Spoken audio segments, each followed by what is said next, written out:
তরিকায় চললে অথবা সহিহ হাদিসের কথা বললে, সুন্নতের কথা বললে, তাওহীদ দলিল ভিত্তিক কথা বললে আমাদেরকে ফিতনাবাজ বলে, এটা বলবে। কারণ যারা মেজরিটিতে থাকবে তাদের আওয়াজ চেঁচামেচি বেশি। বোঝা গেছে কিনা?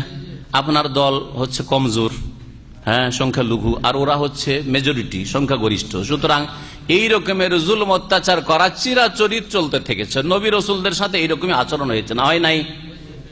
এমন কোন নবী আছে যার উপরে জুলুম চালাই নাই? জাতিরা চালিয়েছে না চালায়নি? মক্কায় যতদিন রাসূলুল্লাহ সাল্লাল্লাহু আলাইহি ওয়াসাল্লাম ছিলেন, মদিনা আসার পরে মক্কা বিজয় পর্যন্ত মক্কার কাফেররা জুলুম চালিয়েছে না চালায়নি? কিন্তু যখন মক্কা বিজয় হয়ে গেল তখন আর ক্ষমতা চলেছে।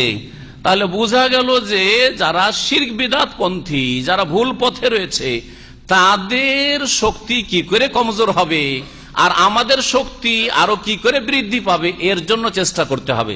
সেটা হচ্ছে সঠিক ইসলামের দাওয়াত দেওয়া, মানুষের চোখ খুলে দেওয়ার চেষ্টা করা, মানুষকে ইসলামের সাথে, কোরআন এবং হাদিসের দলিলের সাথে জড়িয়ে দেওয়া, যাতে করে মানুষকে ধোঁকা না দিতে পারে বিদাতি মোল্লারা। ধীরে ধীরে পায়ের তলা থেকে মাটি টানার চেষ্টা করেন।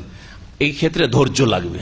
শুরুতে শুনেছেন শেখ সালিমের আলোচনা, ওয়াতাওয়াসাউ বিল হককে, ইসলামের কথা বলে উদ্ধার করার চেষ্টা করবেন তাদের হিতাকাঙ্ক্ষী হয়ে।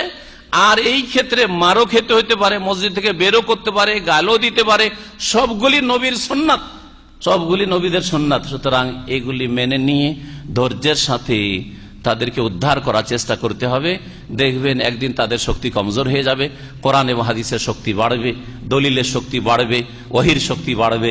তখন আল্লাহ পাক রব্বুল আলামিন আপনার ওপর থেকে সব বালা মুসিবত দূর করে দেবেন। আর যদি নাও হয় তা আমি যতটা পারলাম এগিয়ে দিয়ে চলে গেলাম, আপনি আপনার গ্রামের কিছু লোককে এগিয়ে দিয়ে চলে গেলেন, পরে আল্লাহর বান্দারা ওরা দিনের খেদমত করবে।